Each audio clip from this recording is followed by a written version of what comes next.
Good morning. And as a warning, I have to be out of here at 9:30.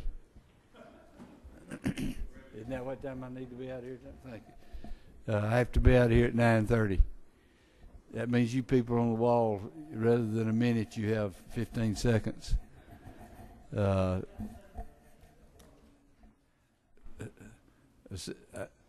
He hadn't been sworn in. He can leave. Y'all bow with me.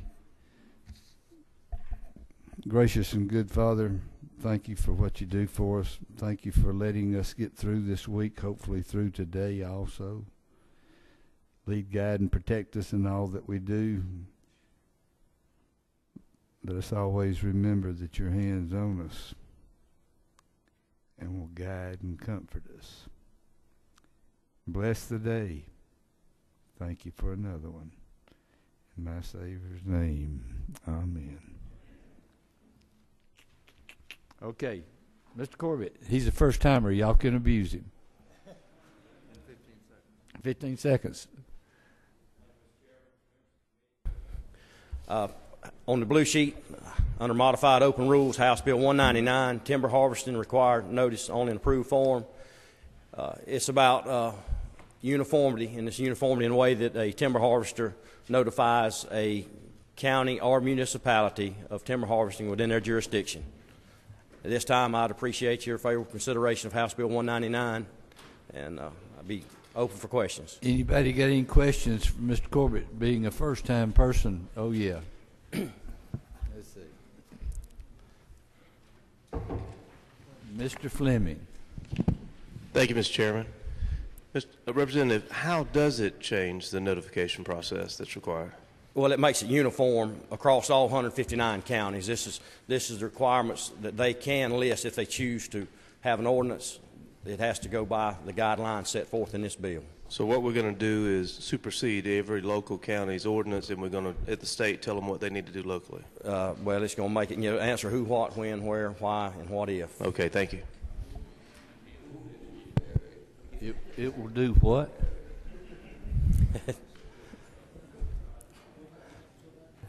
It will answer the major questions, Chairman, as to who has to do what, how they're supposed to do it, when they're supposed to do it, and what if they don't do it. Okay.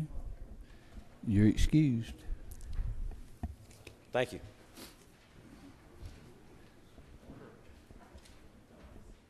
Senator Kirk. Who are you? Thank you, Mr. Chair. I'm Senator Kirk. I represent the 13th District of South Georgia, and I bring before you Senate Bill 53 today. And the reason that I'm here, I'm not just an eager freshman trying to get a bill through. This simply tacks on a sunset clause that was put on Senate Bill 65, which passed last year. And that sunset clause was to end March 15th of this year. And what we're asking, this is a collaborative effort between the Sheriff's Association, Department of Behavioral Health and Developmental Disabilities, and the Licensed Professional Counselors Association. To gather more data, we're asking to extend that sunset through June 30th of 2018. You ain't answered my first question. Oh, I'm sorry, Mr. Where are Chair. you from? I'm from Sumter County, Americus, Georgia. Okay. How long you been doing this? Since January. You just have received the rules chairman made a mistake. Even though Earl will tell y'all that I don't make mistakes. Senators normally get at the back of the line. And you were jumped up there at the front, and I forgot about it, and I didn't know you were a senator till I didn't know who you were. Sorry, Mr. Chair. Thank you. Thank you. Mr. Broderick. Thank you, Mr. Chair and members of the committee. This morning I bring to you HB 211, under modified structured rule. This is the annual drug update bill, which I've carried before. It's really a housekeeping bill. It incorporates some of the newly identified synthetic bath salts and synthetic marijuana items that have been identified by the crime lab, puts them in as Schedule 1, and it does have a favorable do pass from the committee. And again, it's just the annual drug update bill. I'll be glad to answer any questions if there are any, please, sir. No questions. Thank you. Thank you, Mr. Chairman. Thanks to the committee. Mr. Mitchell. Thank you, Mr. Chairman and members of the committee. I bring before you House Bill 115 under modified open rule Foreclosure Cure Act. This is a bill that has been before this committee before. Actually, it's passed this committee. It's passed the House previously. It will simply give a consumer an absolute right to cure their debt once they have fallen behind, a right that they don't presently enjoy. They must get the permission of the lender. I must add that all sides of this issue have agreed that this is great legislation. You will most certainly prevent some foreclosures in this state should you support and pass this legislation. I'll stand for any questions. Mr. Hamilton. Thank you, Mr. Chairman. Representative, is this the bill that you told me that if I vote yes on this, that I'll be a hero in my community? Absolutely. They would try to enact parades for you, in fact. Guarantee, right? At least I'll come down and leave.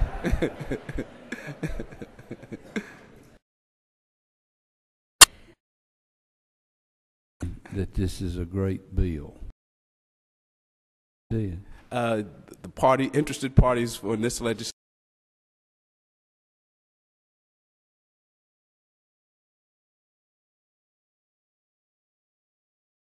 For 5 years and I ain't seen a great bill yet. Oh, Mr. Chairman, let me sit down with you on in this position. Any questions? Thank you. Thank you. Mr. Wilkerson.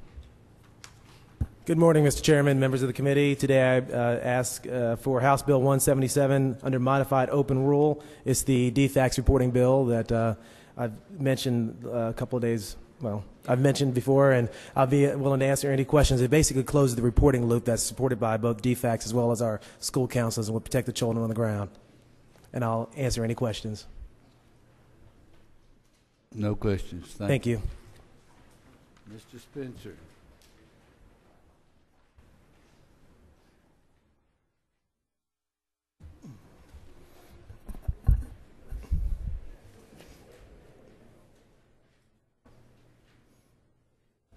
Mr. Chairman, I bring House Bill 18. It's the middle of your page, modified structured rule. It's to exempt aerospace engineers from state licensure. This is necessary to attract the aerospace industry into Georgia, and we are trying to establish a spaceport, commercial spaceport, in Camden County. This is a necessary piece of legislation.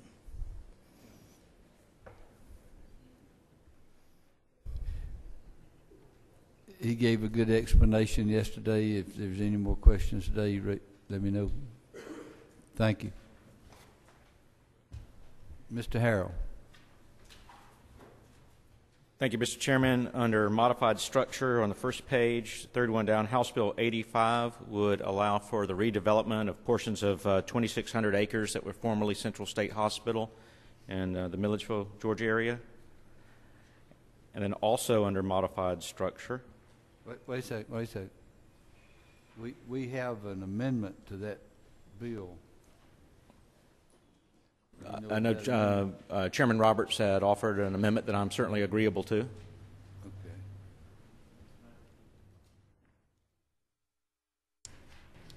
Okay. Of the committee, it looks long, but it actually only changes the words you see on line 25. To give you some background of why I'm offering this amendment, we actually have a prospect, well, it's not a prospect, they're actually wanting to come in one of my counties. It would be a grocery store, create about 200 jobs, but the problem is the property butts up to an educational building from the standpoint of the administration. And because of that, under current law, they could not use that site. That is the only site that's there that they want and they want to locate. And if they can't get their site, they're actually going somewhere else. So what this does is seek to solve the issue that they're dealing with there locally. 200 jobs probably is not a lot here in the metropolitan area, but I can tell you down in the rural parts of the state, 200 jobs is a lot of jobs. And because of the fact that it is a big chain grocery store, they will be selling alcohol there and beer and wine. And so that's all this amendment seeks to do, is to be able to allow them. I've talked to the local attorneys. They drafted this. Legislative council agreed that this would actually allow them to come in. And that's what I'm seeking to do. Anybody, I'm going to have questions for the amendment. Mr. Hamilton. Thank you, Mr. Chairman. I know this deals with your district, but this has statewide implications, so it would also apply to any other community around this state that may or may not have a problem with that particular thing, correct?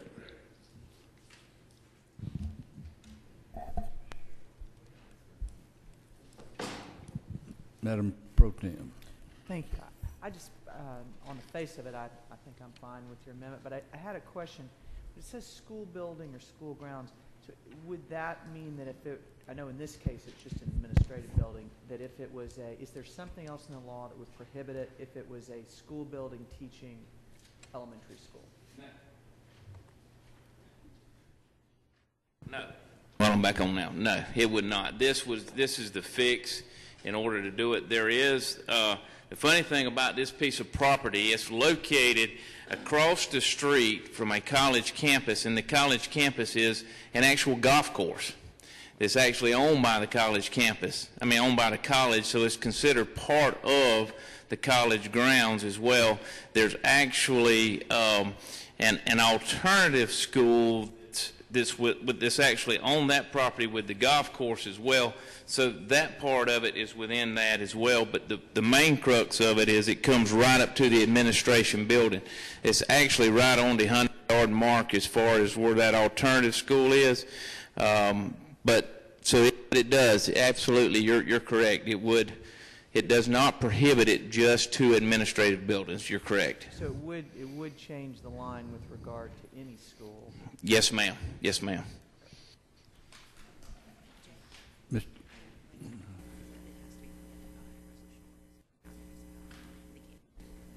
Mr. Benton. Thank you, Mr. Chair.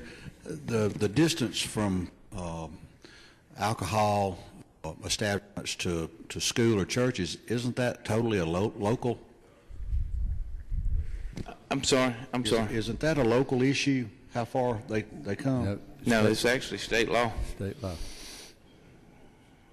But it actually, and there again, and talking, the leader behind me was correctly pointed out that it actually has to be permitted by a resolution or ordinance of the county or municipality. They would have to agree to it. So in other words, they couldn't just come in without the locals agreeing to it as well. So that becomes a local issue. Yeah, at that point, yes, they have to agree to it. All right. Ms. Cooper. I'm not trying to hold the bill or anything, but is there some way this could be written so that it doesn't open it up statewide to where we might get this right beside a high school, or where it could be written like for administrative or? It's my understanding from talking with the county attorney from back in the county that I'm referring to in legislative council that this is how it has to be drafted in order for it to work. But that's why in all seriousness, Mr. Chairman, it just an amendment that goes if the people in our body decide that they don't want to do this. I didn't want to draft it as a sub or anything to his bill because I don't want to affect his bill. I want the members to have the opportunity. Mr. Chairman, I might add, if I could, it's my understanding that the locals with regard to that particular business are still going to have local licensing, permitting, That's correct. zoning, and then the license to actually sell alcohol will still be at a local level. So although the distance requirements are set at the state level, the locals will be involved throughout the whole entire process, and I believe would have opportunities to, if they did object, to fulfill their objection. That's correct. Ms. Abrams. Thank you, Mr. Chairman. Chairman Roberts, is it not true that the language that's included in lines 24 through 26 would also apply to abandoned school buildings that may be under redevelopment, so that if they're in that area, this would also recognize that, because this doesn't apply to it being active, it simply refers to whether or not those buildings exist in the proximity of these grocery stores? You're absolutely correct, and what I didn't mention is there actually is one of those buildings within this location as well, because they've actually moved from that location, but the Board of Education still actually owns that property as well. In fact, this property is being bought from the school. Okay, we've got explanation out of the way. The process here is that when you see it on the thing, you as the Rules Committee would approve it to be put on the desk for the full House to look at and vote on. The bill is not going to be on Monday's calendar. I thought a little bit of explanation today would go a long way towards next week when it comes back up. Anything else? Thank you, Mr. Chairman. Also under modified structure, the last item on the first page is House Bill 261. And as I mentioned before, too, this would allow a local jurisdiction that owns or operates an airport with security in place to modify the hours for sales for those businesses that operate within that secure area. And I'd ask your favorable consideration on that one as well. Mr. Roberts? Oh. Any questions? Thank you. Thank you. Mr. Kelly. Thank you, Mr. Chairman. Members of the committee, on the back of the blue sheet under Structures Rule, HB 231 is a bill for the Department of Revenue that really does two things when talking about unclaimed property. First, it says that during the actual sale of the unclaimed property, we're going to allow the department to deduct certain expenses to recoup their costs that they have associated with the sale of that unclaimed property. And second, it allows them to publish online or electronically the list of unclaimed property that exists in our state. Any questions? Thank you. Thank you, Mr. Chairman. Members. Mr. Hamilton. Thank you, Mr. Chairman. And because of your 9:30 appointment, I'll only ask for one bill today, and that's House Bill 121 under modified structure, the Secretary of State's cleanup bill.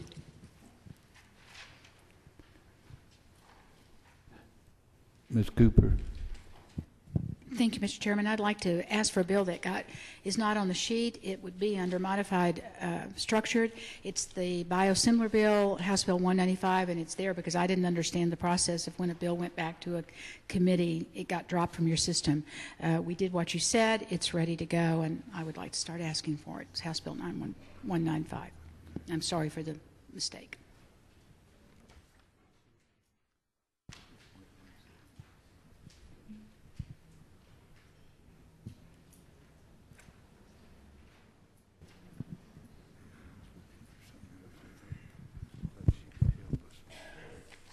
Ms. Hughley.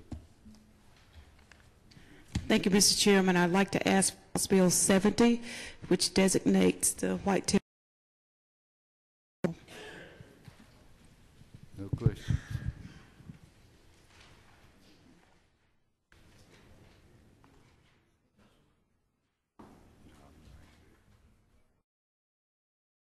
Mr. Powell.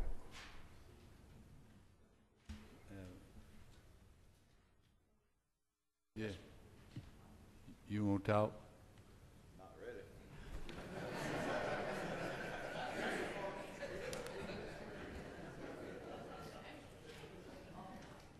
Yeah, you do. I do. Yeah.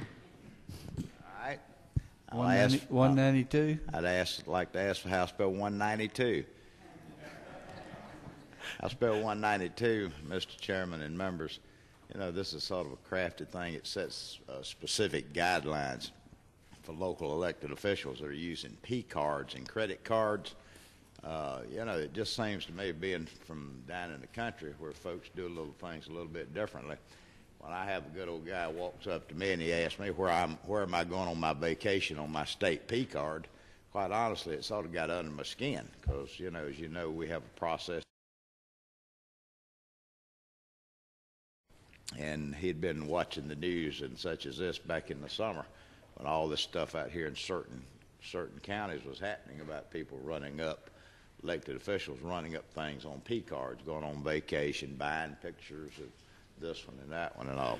So this basically sets up a framework that if you're a county, if you're a local elected official, that if you're going to use a county credit card or a P card, then the county governing authority or that body itself, they have to pass an ordinance in a public vote stating what the policy is. Be audited and such as that, and then if they're not doing it the right way, subject first offense to a civil fine of $1,000, second offense be charged with a misdemeanor. Quite honestly, this is to me somebody get painted with it. And not that I'm calling any specific county out, but we got some counties that are pretty darn dysfunctional. Hopefully this will help some. The Minority Leader, Ms. Abrams. Thank you, Mr. Chairman. Chairman Powell, line 33.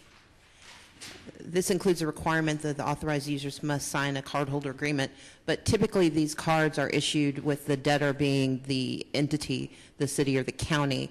How can we require that an individual be party to an agreement that they're not allowed to actually be the debtor on? To my good friend, I really don't know what that means because this was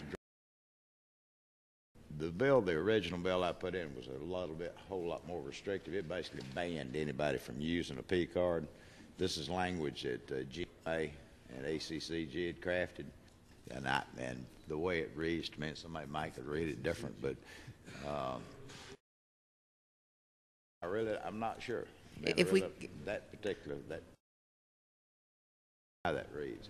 I know that if a credit card or a P card is issued, it'd be issued to the county or whatever. And so exactly what that means by the signature of the cardholder agreement, I'm guessing that would be the mayor or the council, whoever's authorized to sign that. The challenge, I would say, is the user has to sign the cardholder. I used to be a debtor, not allowed to be a signatory because they could not then be a debtor on that account. And so just clarifying what the relationship between the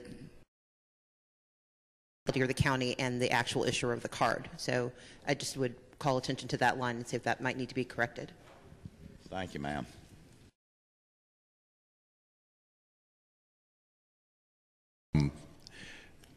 And I would just like to Chairman Powell regarding HB 192. Isn't it true that the person who's actually in possession could be deemed to be a card holder for purposes of this bill, and the purpose of, and the point of this bill is to require them to have some reporting, and the language in the bill, I believe, would be supported if it was deemed to be defined that way. If the gentleman so states, I take it at his word. This is really all about stopping up some loopholes of just absolutely terrible behavior that the taxpayers of any given jurisdiction, they should know what their elected officials are spending and how they're spending it. And the very idea that people are authorized a P card or a credit card with I mean, it's just, to me, that's a blemish on anybody that runs for public office from the lower levels to absolutely highest levels. Thank you, Mr. Chairman. Mr. Williams. Thank you, Mr. Chairman. My question is, and I've seen some instances in rural Georgia that have been abusive, but does not the problem usually run to the lack of local oversight. The people that are responsible for verifying, they're the guilty parties because they are not verifying the expenses. You know, I think you'd be pretty close to being right, but you also got to remember who is in charge of verifying. It's those very local officials, elected officials we're talking about. You know, corruption and abuse is almost like a kudzu vine. It just takes over. You know, we've seen events as of late in some of the counties, you know, that these folks are out here charging tens of thousands of dollars, and you hear rumors of even more in some cases. But when one elected official sees that going on, well, they think they need to get their beak into the bird feeder at the same time. It's just basically an issue that needs to be. I think I'm sorry I asked you to ask for your bill. I'm not sure.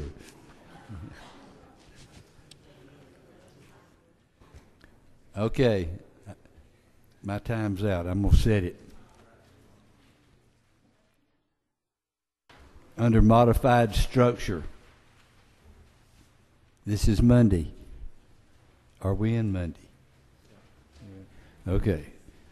The next day we're in, under modified structure, HB 121. Any opposition? It's on.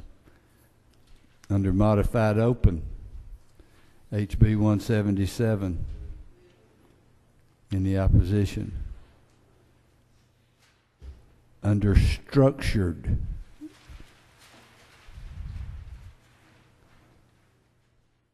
it's on the front page, HB 70. Huh?